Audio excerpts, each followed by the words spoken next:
안녕하세요. 세상을 이롭게 하는 일에 관심 많은 승무원쌤 김용숙입니다. 윤석열 대통령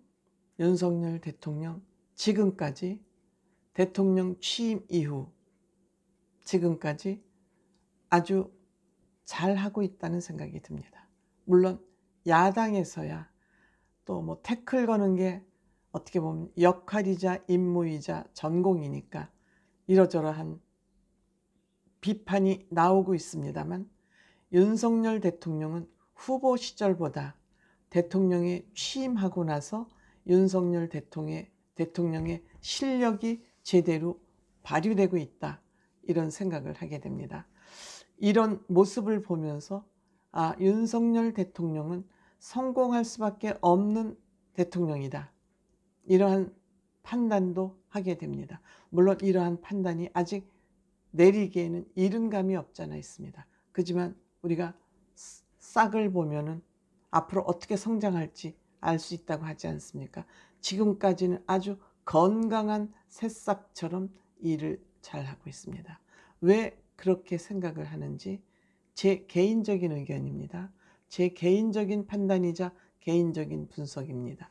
여러분들은 뭐 생각을 달리 하실 수 있기 때문에 그러한 점을 참고해 주셔서 들어주시면 감사하겠습니다. 빨간 구독 버튼과 좋아요, 알림 버튼 꼭 눌러주시면 대단히 감사하겠습니다. 고맙습니다. 우리 옛말에 하나를 보면 둘을 안다는, 열을 알 수 있다는 그런 얘기가 있습니다. 저는 뭐 능력이나 재주보다는 사람의 기본이, 틀이 어떻게 되어 있냐를 가장 중요하게 사람을 됨됨이를 판단할 때 봅니다. 그 됨됨이를, 그 중심이 잘 서 있어야 모든 하는 일들이 바로 진행할 수 있고 바로 실천할 수 있기 때문에 그렇습니다. 윤석열 대통령은 대통령으로서 굉장히 좋은 장점을 가지고 있습니다. 우선 도덕적으로 도덕성을 잘 갖추고 있습니다. 문재인 정부에서 윤석열 대통령의 비리를 법무부 장관, 검찰총장 나서서 다 뒤적거렸지만 못 찾았습니다. 즉 찾아낸 것이 뭐 부인 김건희 여사의 뭐 증권 문제, 또 뭐 장모의 뭐 무슨 문제, 이런 뭐 그냥 찾아냈지만 어쨌든 윤석열 대통령이 한 비리는 찾아내지 못했습니다. 23년간 검사 생활을 그만큼 청빈하게 했다는 것이 증명이 됐습니다. 문재인 정부에 의해서 증명이 됐습니다. 그 다음에 뚝심, 이 뚝심은 리더십으로 표현할 수 있고, 이 리더십에는 굉장히 중요한 판단력이 리더십의 핵심이라고 생각이 됩니다. 즉 이것은 뭐냐면 무엇이 중헌디를 아는 것이죠. 어떤 일이 중하고 어떤 일이 먼저 하고, 이런 일의 경중과 우선순위를 알고 있다는 것입니다. 이 리더십을 갖추기 위해서는 실력이 뒷받침돼야 됩니다. 실력은 지식일 수도 있고 지혜일 수도 있고 현장 경험일 수도 있고 여러 가지가 여기에 포함되어 있는 거죠. 물론 전문성은 기본이고요. 이런 것이 리더십과 도덕성과 실력이 있다 하더라도 이것을 실천하지 않으면 아무 의미가 없습니다. 실행력이 떨어지면 아무 의미가 없습니다. 여기에 더해서 윤석열 대통령은 인내력이 대단한 사람입니다.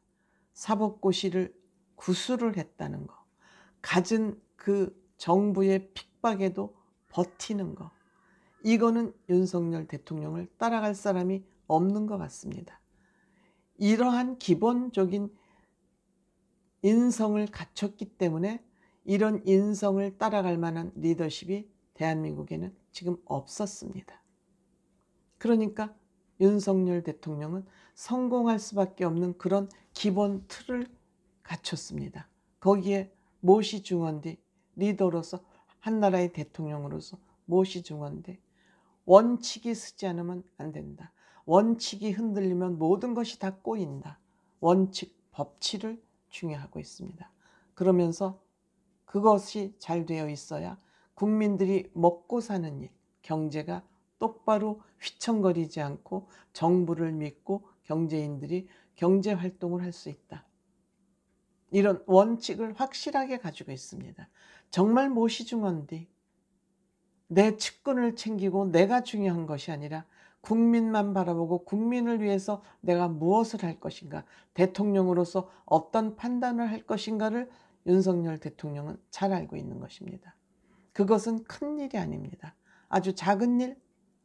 기자들이 물었죠. 문재인 대통령의 사저 앞에서 저렇게 시위를 하는데 어떻게 생각하냐 물으니까 지금 대통령실에서도 시위가 허가되고 있는데, 허락되고 있는데 그건 내가 어떻게 하느냐.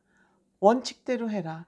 전직 대통령이니까 내 대통령의 힘으로 그냥 그거 좀 봐줘라. 이렇게 하면은 뭐든지 거기에 원칙이 흔들리기 때문에 원칙대로 해라. 법대로 해라.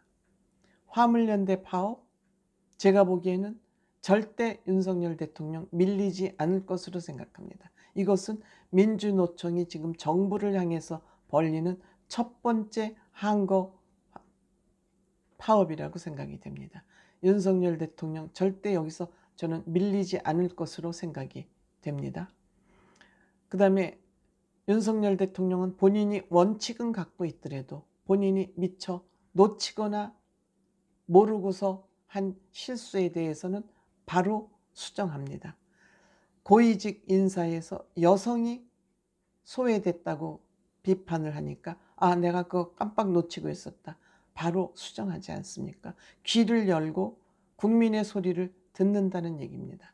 그 다음에 검찰 출신 인사가 너무 많다 하는 비판에 대해서는 윤석열 대통령은 검찰 출신으로 하여금 반드시 국가 과제, 법과 원칙을 세우는 과제를 추진해야 된다는 그런 목적의식을 갖고 있기 때문에 검찰 출신이 많다는 비난에도 불구하고 윤석열 대통령은 이것을 뛰어넘을 것으로 생각합니다. 본인이 들을 얘기 안 들을 얘기 분단하는 것, 판단력, 리더십, 이것이 윤석열 대통령이 가진 뚝심이지요. 저는 이렇게 윤석열 대통령은 한 국가의 대통령으로서 가장 중요한 점을 장점으로 가지고 있는 사람이다. 그리고 윤석열 대통령은 주변에 빚을 지지 않았습니다. 그래서 언제라도 본인이 필요한 곳에 필요한 사람을 쓸 수 있는 그러한 자유가 보장된 대통령입니다. 원칙을 존중하면 절대 망하지 않습니다. 편법을 쓰면은 망하게 되어 있습니다. 지금 우리가 그걸 현장에서 보고 있지 않습니까? 이재명 의원, 민주당, 문재인 정부 왜 5년 만에 정부를 내줬겠습니까? 원칙을 존중하지 않았기 때문에 망한 겁니다. 이 국민을 속일 수는 있지만 원칙은 속일 수 없습니다. 민주당 이 좌파들 국민을 속일 수는 있었지만 그들은 원칙을 속일 수는 없었던 것입니다. 이와 같이 저는 윤석열 대통령은 성공할 수밖에 없는 그러한 인격을 가진 분이다. 물론 정부가 끝나봐야 알겠지만 저는 제 생각으로 이것도 5년 후에 또 정답을 맞춰봐야 될 일이긴 하지만 저는 그렇게 생각합니다. 고맙습니다.